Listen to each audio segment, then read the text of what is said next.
'Tis the season to be well informed. We all love Christmas, but how much do any of us actually know about why Christmas is the way it is? Here are 20 facts about Christmas trees, Santa Claus, and Rudolph that you probably didn't know. 1. Christmas supposedly marks the birth of Jesus Christ on December 25th. But there is no mention of December 25 in the Bible, and most historians actually believe he was born in the spring. 2. Santa Claus comes from Saint Nicholas, a Christian bishop living in Turkey in the 4th century AD. Saint Nicholas had inherited a great deal of wealth and was known for giving it away to help the needy. 3. After his demise, the legend of Saint Nicholas spread. Saint Nick's name became Sint Nicholas in Dutch, or Sinterklaas for short, which is only a hop, skip, and jump to Santa Claus. 4. The look of Santa Claus we have today was created at an 1804 meeting of the New York Historical Society, where member John Pintard handed out wooden cutouts of jolly old Saint Nick in front of stockings filled with toys. 5. Though Santa Claus has worn blue and white and green in the past, his traditional red suit came from a 1930s ad by Coca-Cola. 6. Germans are thought to be the first to bring Christmas trees into their homes at the holidays and decorate them with cookies and lights. 7. The Christmas tree became popular in 1846 after Germany's Prince Albert brought it to England when he married Queen Victoria. The two were sketched in front of a Christmas tree, and the tradition instantly became popular. 8. And stockings come from this story. A poor man with 3 daughters couldn't afford the dowry to have them married. One night, Saint Nicholas dropped a bag of gold down the man's chimney so that his oldest daughter would be able to get married, and the bag fell into a stocking that was drying by the fire. 9. The image of Santa Claus flying in a sleigh started in 1819 and was dreamt up by the same author who created the Headless Horseman, Washington Irving. 10. Rudolph was actually conceived by a department store, Montgomery Ward, as a marketing gimmick to get kids to buy holiday coloring books. 11.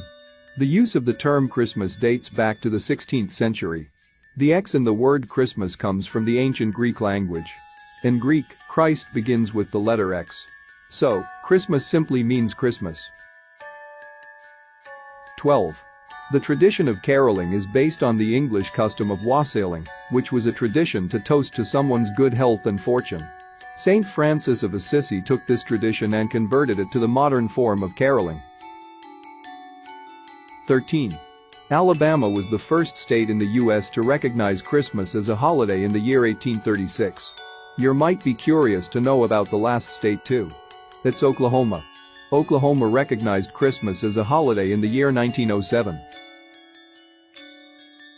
14. Do you know which is the largest Christmas present ever given? It is the Statue of Liberty. The Statue of Liberty was gifted by France to the USA as a Christmas gift in the year 1886. 15. Jingle Bells was originally a Thanksgiving song. James Lord Pierpont wrote a song called One Horse Open Sleigh and performed it at his church's Thanksgiving concert originally. Then in 1857, the song was republished under the title it still holds today, and it eventually became one of the most popular Christmas songs. 16.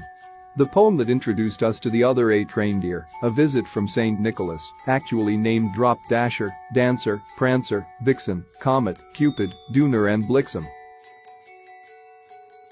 17. By the time the Puritans settled Boston, celebrating Christmas was outlawed. Talk about missing the Christmas spirit. From 1659 to 1681, anyone caught making merry would face a fine for celebrating the once pagan day. 18. The Jamestown settlers created the first American batch of eggnog, although it may not have tasted quite the way the egg-centric concoction does today. The word nog comes from the word grog, that is, any drink made with rum. 19. It wasn't until a German-Swedish immigrant decorated his tree with candy canes in 1847 that they became popular as a Christmas candy.